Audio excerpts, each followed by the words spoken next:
What's your takeaway?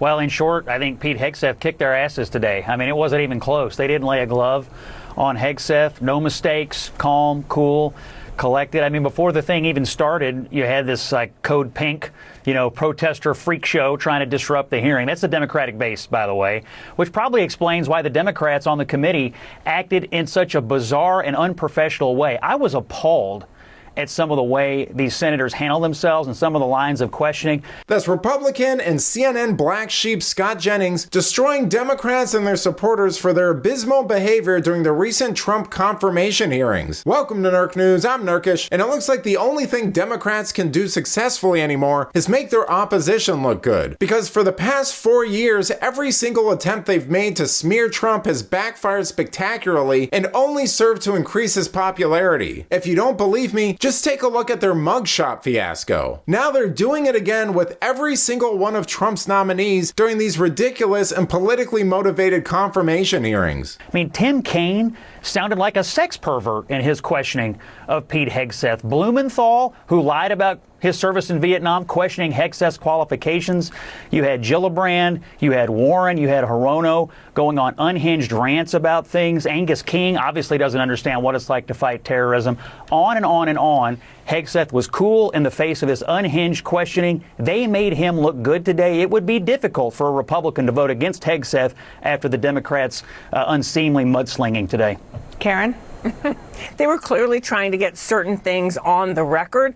Personally, the comms person in me would have framed it differently. I would have talked about a number of these issues, both based on his writings, which at one point they were trying to do that. That was part of the strategy, but really in the context of the modern military, because the reality is, as military leaders will tell you, climate change is a national security concern. It's real. It is a threat to our forces. It is a threat to our bases. It is a threat to our readiness. So I would have framed some of these questions more in the context of the current challenges the modern military faces. It is a diverse force, which is part of why diversity matters. I thought they also could have done more to, again, use some of the concerns about the way Trump has spoken. I thought Slotkin was very effective with this.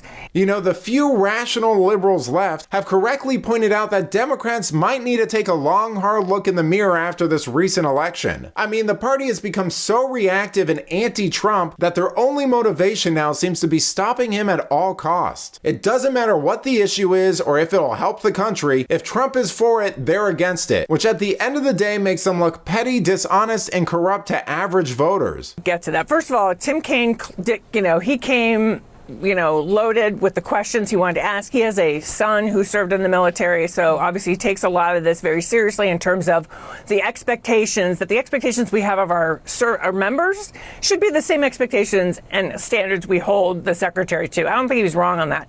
Thought he specifically answered the questions he needed to. And some of this stuff is going to be set by the President of the United States and the President's National Security Council advisors and staff. I mean, he's not a one-man show. Secretary of Defense is important, but there's a whole national security team.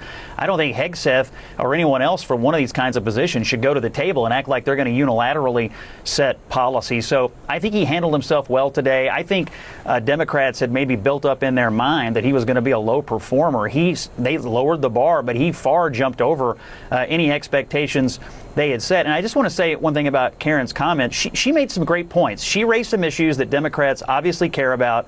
These are important issues. I agree with her that maybe they did deserve a little more questioning today, which is why it's all the more puzzling why a Tim Kaine, who's worked for the Clintons or campaigned with him, who campaigned with Doug Emhoff, decided to spend 8 minutes. As the vice presidential nominee of our country. So due respect, please. So he's supported some of these folks, and then he decided to spend 8 minutes on the granular details of this man's sex life. I mean, it was embarrassing for the Democratic Party today, particularly coming from Kaine. So I think Karen has it right. They did not do a good job. They totally whiffed on this, and they made it more, not less likely, that Hegseth's going to be confirmed.